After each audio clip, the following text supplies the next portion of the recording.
Ticket to finale bonus point അങ്ങനെ ഋഷിക്ക് കിട്ടിയിരിക്കുകയാണ്. അപ്പൊ 4 പേരോടും ചർച്ച ചെയ്യാൻ ബിഗ് ബോസ് പറയുകയുണ്ടായി. ആൻഡ് ആക്ടിവിറ്റി ഏരിയയിൽ അതിന് ചർച്ച ചെയ്യുകയൊക്കെ ഉണ്ടായി. ഋഷിക്കും ജാസ്മിനും അഭിഷേകിനും കോൺഫിഡൻസ് ഉണ്ട് എന്നൊക്കെ ഉള്ള രീതിയിലൊക്കെ പറയുകയൊക്കെ ചെയ്തു. അർജുൻ പറഞ്ഞു എനിക്ക് കോൺഫിഡൻസ് ഇല്ല, എനിക്ക് തരുമോ എന്നൊക്കെ ചോദിച്ചു.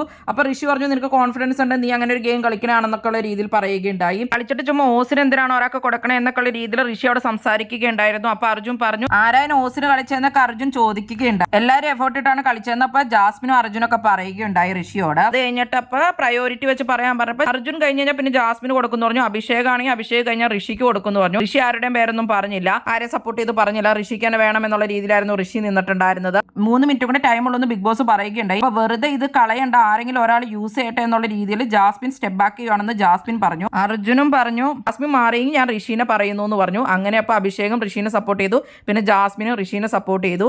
അങ്ങനെ അത് കഴിഞ്ഞിട്ട് ഋഷിക്കാണ് അപ്പൊ ടിക്കറ്റ് ടു ഫിനാലെ ബോണസ് കിട്ടിയിരിക്കുന്നത്.